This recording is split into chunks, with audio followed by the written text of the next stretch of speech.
¿Te imaginas ser testigo de la ejecución más brutal de la historia, un evento tan horroroso que marcaría para siempre la memoria de un pueblo entero?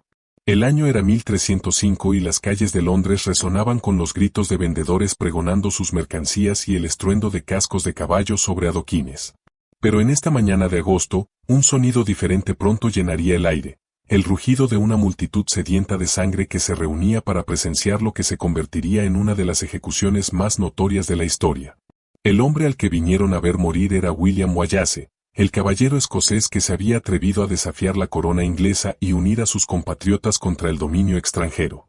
Lo que ocurrió ese día no fue meramente una ejecución, sino un teatro de crueldad cuidadosamente orquestado, diseñado para destruir tanto al hombre como al símbolo que representaba.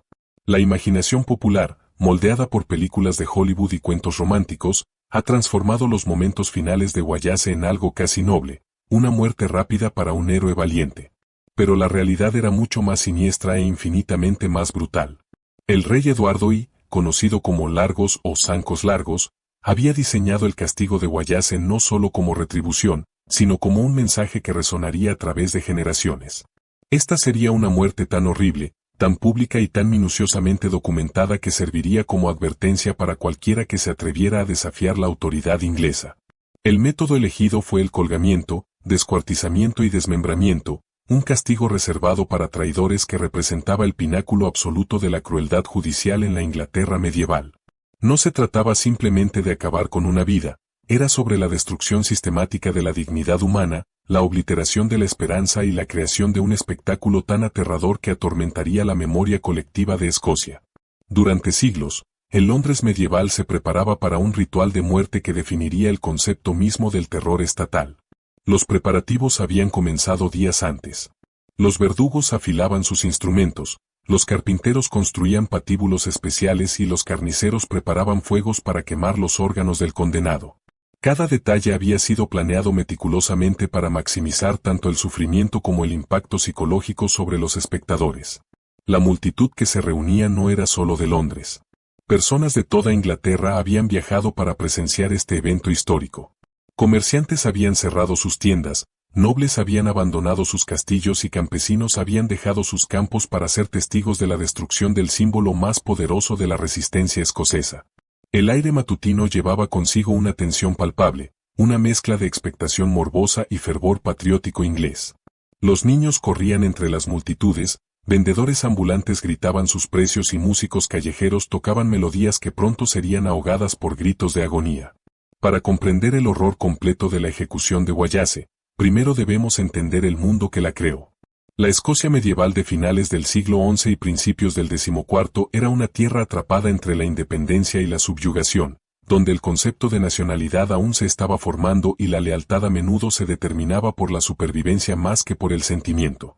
Las guerras de independencia escocesas habían estallado tras una crisis de sucesión y Eduardo I vio una oportunidad para llevar Escocia bajo control inglés directo.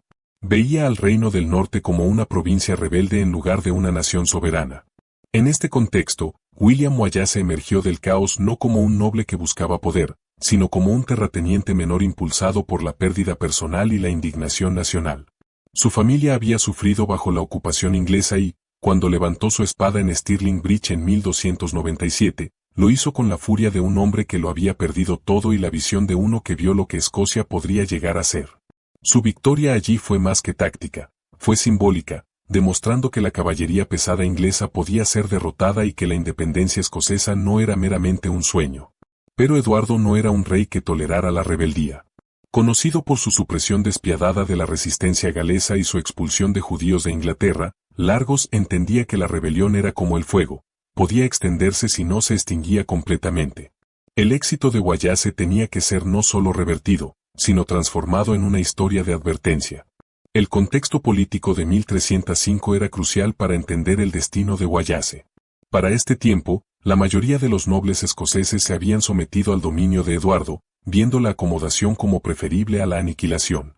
La resistencia continua de Wallace lo convertía no solo en un enemigo de Inglaterra, sino en una vergüenza para la aristocracia escocesa que había elegido la sumisión. La casa de William Wallace duró años, involucrando una extensa red de espías, informantes y colaboradores. Eduardo colocó una recompensa sustancial por la cabeza de Wallace y la administración inglesa en Escocia trabajó sistemáticamente para aislarlo de posibles partidarios. La red gradualmente se cerró cuando antiguos aliados se volvieron contra él, impulsados por miedo, codicia o simplemente el deseo de sobrevivir. La traición llegó, como a menudo ocurre en tales historias, desde adentro. En agosto de 1305, Wallace fue capturado cerca de Glasgow, probablemente a través de la traición de Sir John Ment, un caballero escocés que se había sometido al dominio inglés.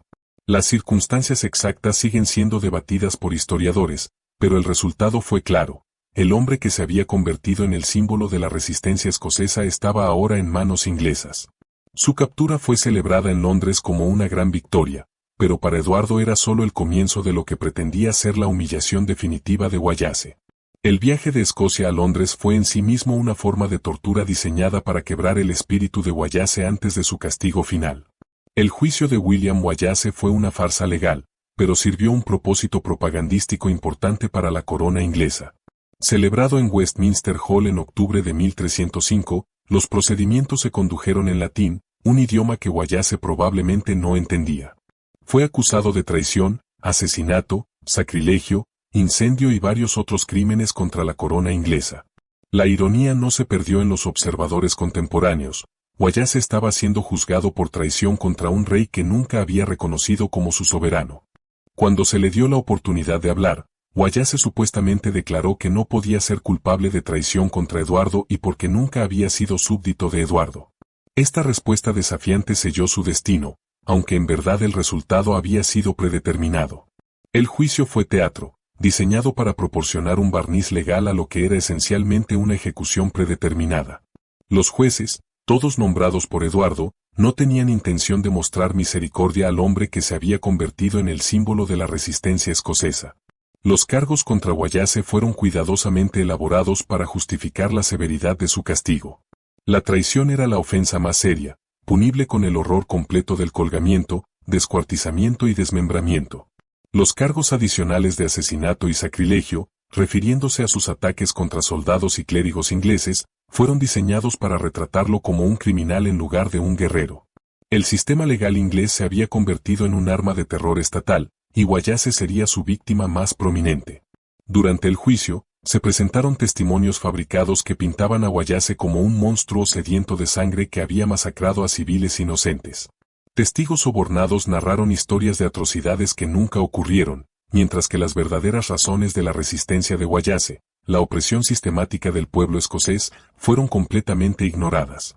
Los fiscales ingleses presentaron a Wallace como un forajido que había violado las leyes de la guerra y la civilización. Describieron sus victorias militares como actos de terrorismo, sus alianzas con Francia como traición internacional y su liderazgo de la resistencia escocesa como una rebelión criminal contra la autoridad legítima. La defensa de Wallace fue prácticamente inexistente. No se le permitió llamar testigos en su favor ni se le proporcionó un abogado que hablara su idioma. El proceso entero fue diseñado para legitimar una decisión ya tomada.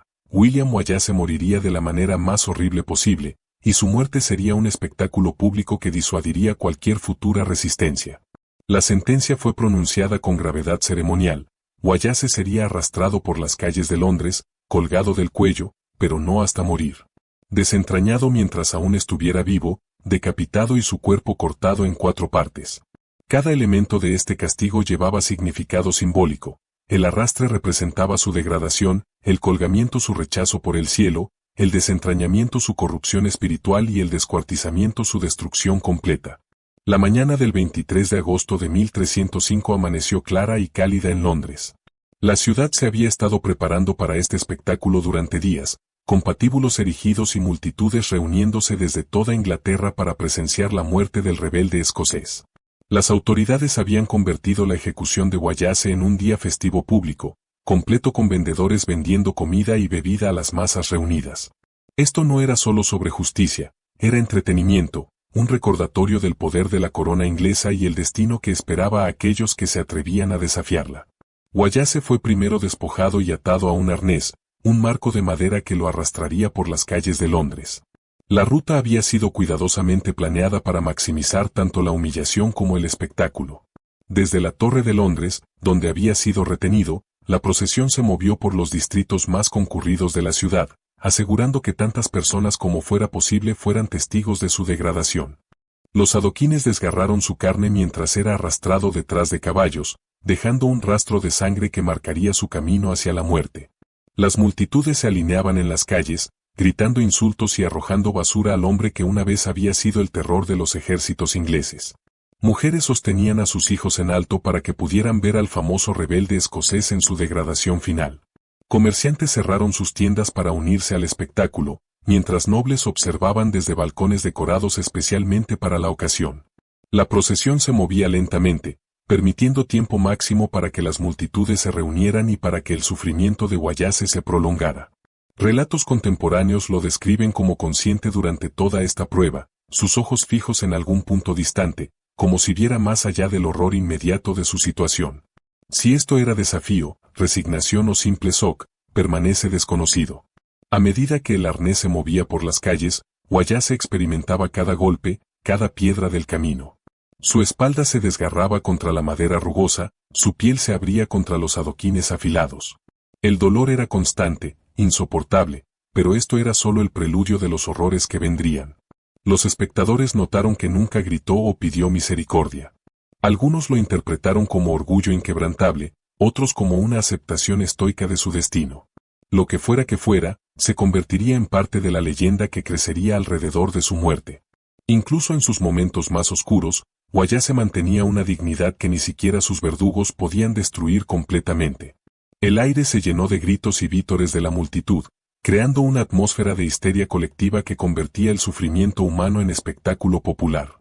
Esta era la justicia medieval en su forma más cruda, pública, brutal y diseñada para quebrar no solo al condenado, sino para aterrorizar a cualquiera que pudiera considerar la resistencia. Cuando finalmente llegaron al sitio de ejecución, Wallace había sido transformado de líder orgulloso a víctima sangrienta, pero sus ojos, según los testigos, aún conservaban una chispa de la determinación que había hecho temblar a los ejércitos ingleses. El lugar de ejecución en Smithfield había sido transformado en un anfiteatro de muerte. Plataformas de madera se alzaban sobre la multitud, permitiendo a los espectadores una vista clara del horror que estaba por desarrollarse. En el centro, el patíbulo esperaba como un altar profano dedicado a la venganza real. Los instrumentos de tortura estaban dispuestos con precisión quirúrgica. Cuerdas para el colgamiento, cuchillos afilados para el desentrañamiento, hachas para la decapitación y sierras para el descuartizamiento. Cada herramienta había sido preparada específicamente para prolongar el sufrimiento mientras mantenía a la víctima consciente el mayor tiempo posible. Un gran fuego había sido encendido cerca del patíbulo, sus llamas danzando en anticipación de los órganos que pronto consumirían. El humo se alzaba hacia el cielo de agosto, creando una atmósfera infernal que parecía apropiada para lo que estaba por ocurrir. El olor a madera quemada se mezclaría pronto con el hedor nauseabundo de carne humana quemándose. El verdugo, que desempeñaba el papel más diabólico del castigo, debía mantener a Wallace consciente para las torturas que seguirían. Los gritos de la multitud se intensificaron cuando vieron que Wallace aún respiraba, aún era consciente de lo que estaba por venir. Lo que siguió fue una demostración de crueldad sistemática que desafía la descripción decente. Mientras Wallace yacía atado e indefenso, el verdugo comenzó el proceso de desentrañamiento. Con precisión horrible, abrió el abdomen de la víctima y comenzó a extraer los órganos. El sonido de las vísceras llenó el aire, mezclándose con los gritos de la multitud en una sinfonía de horror que parecía emerger directamente del infierno. Los testigos describieron una escena que superaba sus peores pesadillas, un espectáculo de crueldad que marcaría sus memorias para siempre. A través de todo esto, Wallace permanecía consciente, sus ojos abiertos y conscientes del horror que se desarrollaba. Los relatos sugieren que en estos momentos finales, su mirada se fijó en el cielo, como si buscara algo más allá. Su cuerpo fue sostenido en alto para inspección de la multitud, como cortes de carne en una carnicería.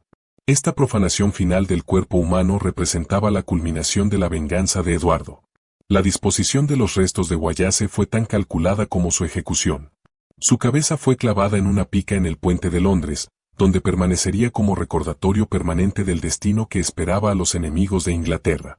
Los 4/4 de su cuerpo fueron enviados a diferentes partes de Escocia para usar la muerte de Wallace como disuasión. Se volvió en su contra de maneras que no había previsto. En lugar de aterrorizar a los escoceses para que se sometieran, el horror de la ejecución se convirtió en un grito de batalla para aquellos que se negaban a aceptar la dominación inglesa. La brutalidad misma de su muerte generó una rabia que alimentaría décadas de resistencia. Robert de Bruce, quien más tarde se convertiría en rey de Escocia, supuestamente fue movido a la acción por el espectáculo, más desesperado y determinado entre los luchadores por la libertad escocesa. En los meses siguientes a la ejecución comenzaron a circular historias sobre la dignidad final de Wallace. Los testigos hablaron de su negativa a gritar, su mirada fija hacia el cielo, su aparente aceptación de un destino horrible. Estas historias se transformaron en leyendas que inspirarían a generaciones futuras de escoceses. La brutalidad de la ejecución también dañó la reputación de Inglaterra. Testigos de algo que cambiaría el curso de la historia, la sangre de Wallace empapó los adoquines de Londres, pero su espíritu se elevó para inspirar una nación. En la muerte había logrado lo que no pudo en vida, unir a Escocia en una determinación férrea de nunca someterse al dominio extranjero. Las consecuencias inmediatas de la ejecución de Wallace fueron exactamente lo que Eduardo había esperado. El espectáculo brutal había servido su propósito inicial. La resistencia escocesa pareció desmoronarse bajo el dominio inglés y comprendió que la resistencia no era solo una opción política, sino una necesidad moral. La documentación histórica de la ejecución de Wallace es extensa, extraída de múltiples fuentes contemporáneas que proporcionan una imagen notablemente detallada del evento. Las crónicas de Lanercost, escritas por monjes ingleses, describen la ejecución en detalle clínico, notando la reacción de la multitud y la duración del sufrimiento de Wallace. Los registros legales del juicio y ejecución muestran que la brutalidad misma de su ejecución lo transformó de un rebelde fallido en un símbolo de martirio y resistencia, que demostró ser más poderoso en la muerte que lo que había sido en vida. La ejecución también influyó en el desarrollo del derecho internacional y los conceptos de derechos humanos. Académicos legales posteriores señalarían la muerte de Wallace como un ejemplo de los extremos a los que puede llegar la justicia estatal cuando no está limitada por consideraciones de humanidad o moral. La ejecución de Wallace fue presenciada por dignatarios extranjeros y reportada por todo el continente, contribuyendo a la reputación de Inglaterra como un poder dispuesto a usar medidas extremas para mantener el control. La normalización de la crueldad extrema es quizás más perturbadora que la crueldad misma, sugiriendo que la civilización es siempre más frágil de lo que podríamos creer. El verdugo que desmembró a Wallace era un profesional hábil en el arte de prolongar el sufrimiento, y su transformación de rebelde a mártir ilustra el poder de la narrativa para moldear la realidad política. Su ejecución se convirtió en una historia que trascendió los hechos históricos, convirtiéndose en un símbolo de la lucha eterna entre la opresión y la libertad. En la cultura popular moderna, su figura ha sido romanticizada y mitologizada, pero el núcleo de su historia permanece, un hombre que eligió la muerte antes que la sumisión. La muerte de Wallace nos recuerda que los mayores triunfos son, a veces, morales, que creó un símbolo que inspiraría la resistencia durante siglos. El poder que depende únicamente de la intimidación lleva dentro de sí las semillas de su propia destrucción. La historia de la ejecución de William Wallace es, en última instancia, una historia sobre el precio de la libertad y el costo de los principios. En nuestros tiempos cómodos es fácil olvidar que la lucha entre la opresión y la libertad continúa. Su ejecución nos recuerda que hay principios por los que vale la pena sufrir, que hay causas que valen cualquier precio y que el espíritu humano, incluso cuando es quebrado, aún puede inspirar a otros a continuar la lucha. La muerte de Wallace no fue el fin de la resistencia escocesa, sino su transformación en algo más poderoso, una idea que no podía ser matada. En las décadas que siguieron a su muerte, Escocia finalmente logró su independencia bajo Robert de Bruce. La campaña de Bruce fue impulsada en parte por la memoria de Wallace, por la determinación de que ningún escocés sufriría jamás bajo el yugo inglés. No es su muerte, sino lo que esa muerte representó, la prueba de que hay principios por los que vale la pena sufrir, ideales por los que vale la pena morir y que el espíritu humano puede triunfar incluso en la derrota aparente. Su grito silenciado en las calles de Londres se convirtió en el rugido que despertó a una nación. Amén. Si esta historia te atrapó, no olvides suscribirte para descubrir más relatos impactantes de monarcas que cambiaron el mundo o lo arrastraron al abismo. En Ecos del Trono te espera con nuevas historias reales y verdades que muchos prefieren olvidar. Buenas noches.